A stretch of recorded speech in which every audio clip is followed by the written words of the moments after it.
Hey guys, I'm Frenzy the Killbot, this is Cletus, Hello? and it's been a long journey, but we're finally here at the Peninsula, ready to confront the Oro and finish this story off.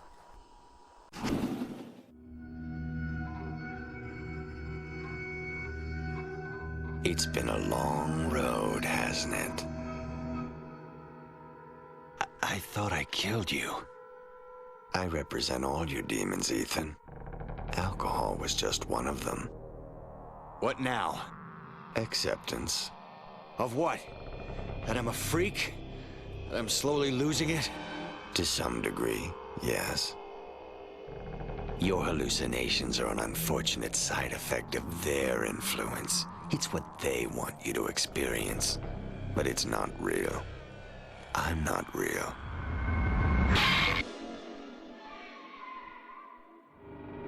Vox rememdium unis. The voice, the remedy, the one. That's what's real. Enough! I don't want to hear it. It's what you are. It's what the Oro fears most. Many have died to protect you, Ethan, including your parents. No. Acceptance, Ethan. Acceptance.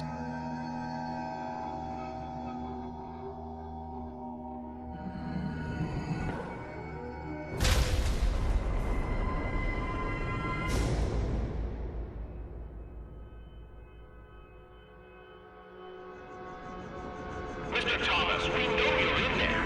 Save us all the trouble and exit peacefully. Let's put an end to this pointless pursuit of yours.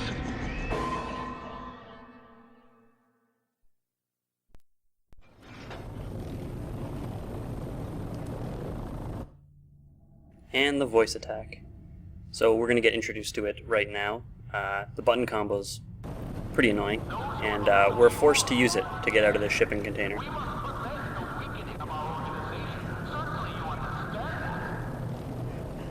Couple guys out there.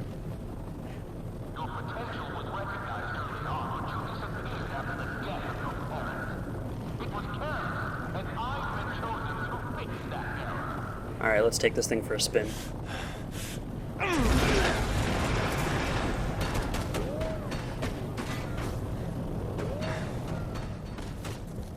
So that was pretty cool. Yeah. Although that one's kind of a scripted event. Usually it's not quite that powerful. Effective? Yeah, effective. Anyway, before we move on, there's a radio right here at the start, which we do not want to miss. Heavens no.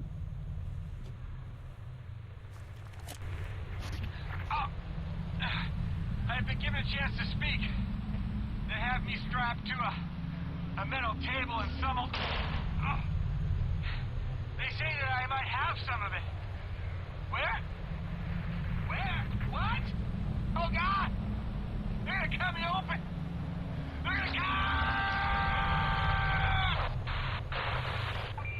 Live with Tony Rhodes will no longer be heard at this time. His program has been suspended indefinitely due to his recent death. A reward is being offered for locating his body.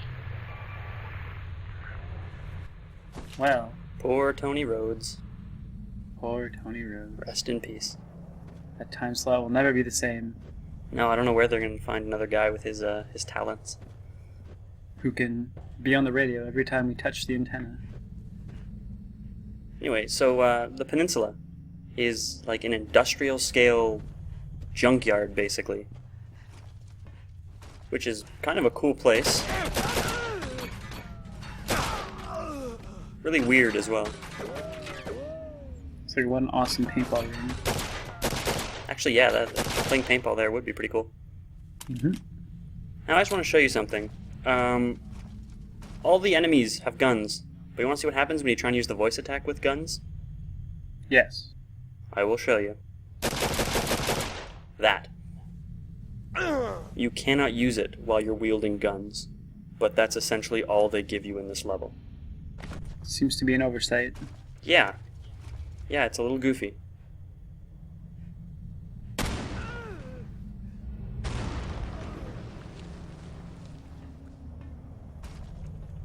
It is mandatory to use later on, so like you will use it. It's just Seems like you could have used it more.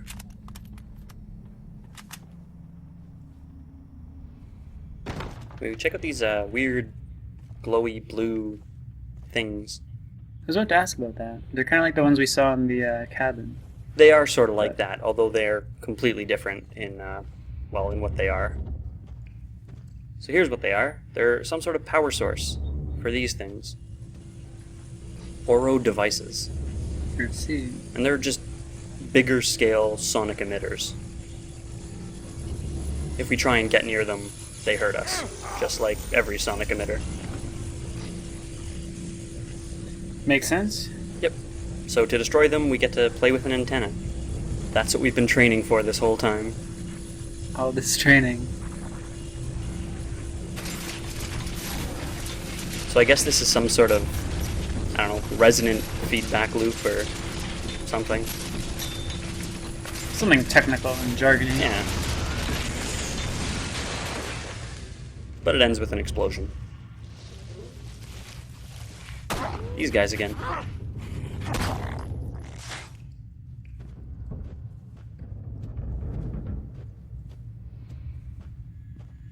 So these blue lines go everywhere in the peninsula, and the sort of idea of the level is if we follow them, we'll probably get to their, well, base of operations. Makes sense to me.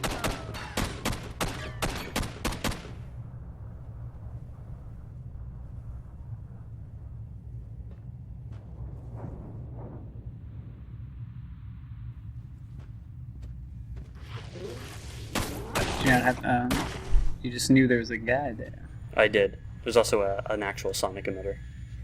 And a whole bunch of dead birds.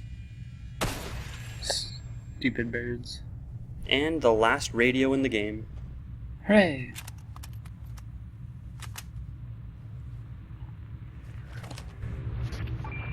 The Peninsula, home to scrap metal and giant empty ship's hulls. It's a no-man's land and frequently visited, except by those assigned to offload the many junk barges that cross the river every day. It's a ghostly place that for the past century has warded off unwanted guests by simply being what it is, a graveyard. Towering monoliths, impenetrable cast iron walls, and rusty metal shards make for oddly appealing abstract compositions, but there's no mistaking that some form of evil exists there. At least that's the belief of many local residents. It's a blemish on the landscape of our city and can be seen from almost every vista. But what can be done? These were the words of the late Tony Rhodes, pre-recorded only hours before his death. Beautiful, thoughtful, the end of a great reporter and friend. This is Sarah Brenton, City News. Good night. It's just a stirring eulogy. Indeed. Yeah, woo. Achievements. Bloop bloop. Now more shooting stuff.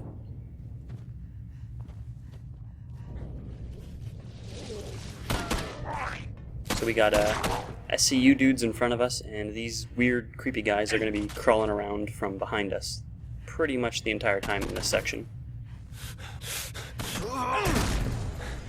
Kablamo! Yeah. Alright. Now, a couple people were asking about the sort of bronze and silver levels for the voice attack. And as far as I know, the different levels, they just change the sort of cooldown time, and actually possibly the damage as well.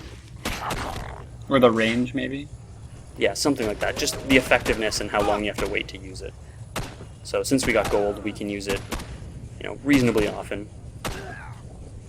And yeah, it will fully pop off people's heads.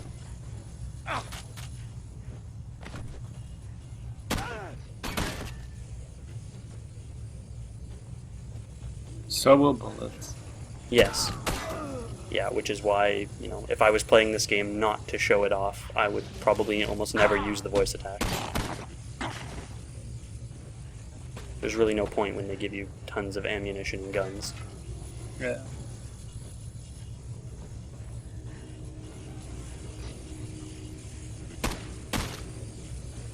Kablamo!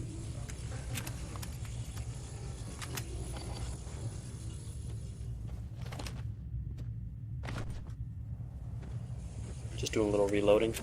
They're nice enough to actually give you ammo drops as well as, well, enemies dropping Mini guns. Yeah, so, I mean, if you take a second to look around, this is actually a pretty cool level. There's this boat up here and a whole bunch of weird buildings, I guess. Although, who puts an entire boat in a junkyard? Pretty sure they decommission them somehow and use them for scrap.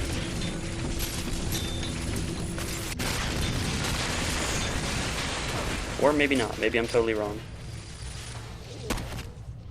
I feel like they have boat graveyards. You think? Yeah. It seems to ring a bell.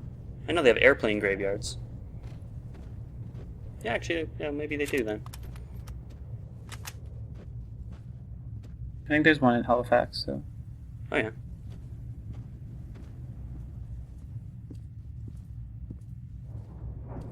And we're back to following the blue tubes, pipes, something.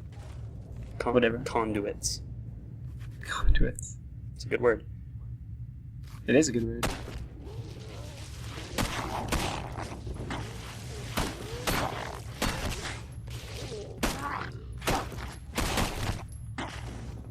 You shoot his knees off? Yeah, a little bit.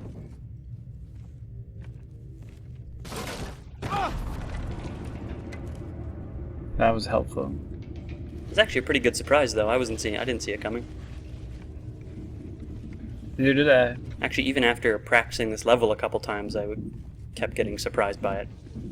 I thought it was further on in the hallway.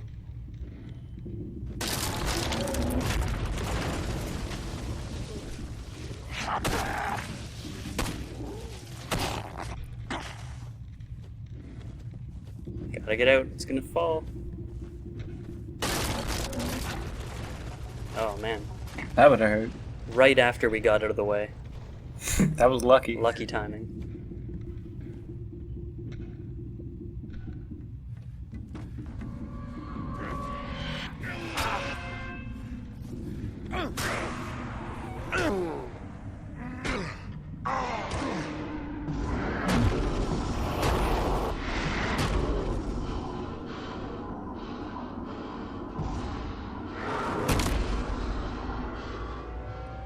So something you're going to notice, the actual guys we find, not the creepy little crawly guys, but the people, all have the metal implants all over them. They're full Oro members at this point.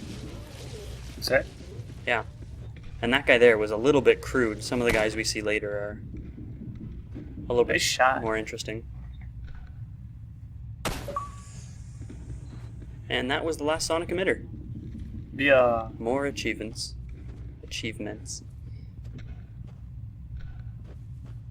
So can you use your voice in a finishing attack? No. That's disappointing. No, it kills them.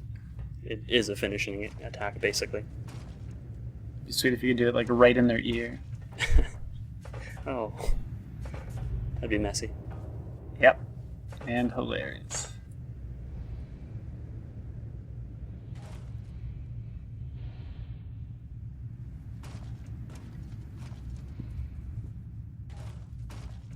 Now, check it out. We're in the boat now. And I'm pretty sure this is that boat we were looking at before. Makes sense. Yeah. It looks like they're sort of, well, at least partly using it, since all the lines seem to run through it.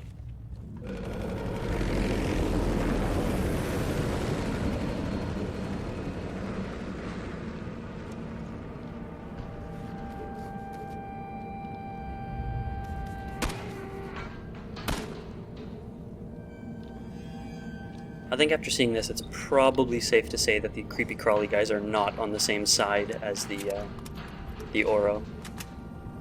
I guess so. Maybe. Or maybe that guy just died of... Natural causes. Yeah, natural causes, and they're just, you know... They were just hungry. They gotta eat. So at the start of the level, Dorlin was talking with us from a speaker, and that's actually from the helicopter. So we want to shoot down that helicopter, so we can get at Dorland. You gonna voice it down? No, unfortunately not. Darn. I'm pretty sure it's actually out of our range. Although maybe not, because that was a pretty long shot right there. Yes, it was.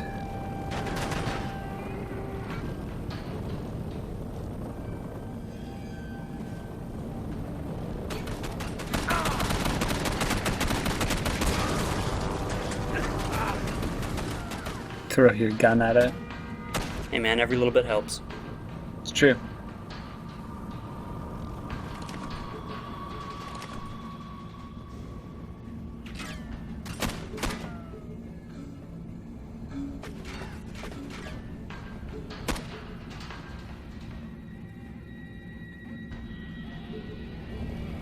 Yeah, that right there is a pretty obvious point of no return. Once we go over that ramp, we're stuck on the other side. Reload all your guns, get all your health. Go for the gusto, kid.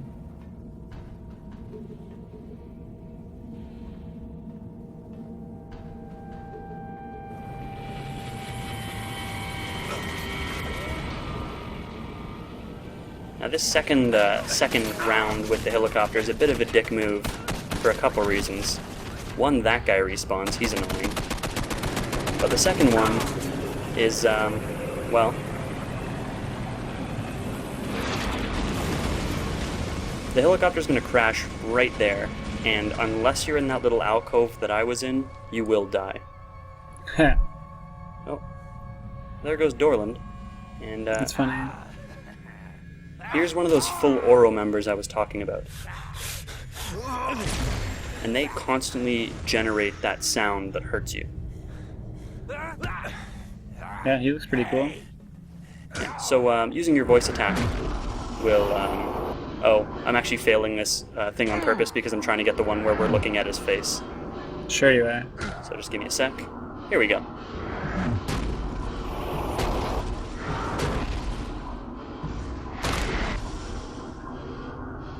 It's pretty bitchin'. Yeah, they're cool looking. So the voice attack takes off their helmet. And then after that, they're pretty much just a normal enemy.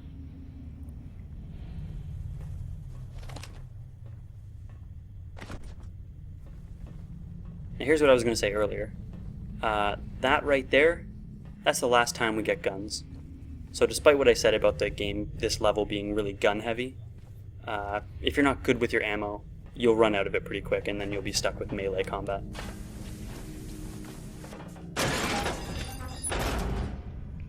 So it's not quite as bad as I made it out to be. But that first part, so gun heavy. Yes. Yes, it was. And speaking of first part, this is going to be the end of the first video. And next time we will take what appears to be an elevator to somewhere. Probably up. So I'll see you then. Thanks for watching.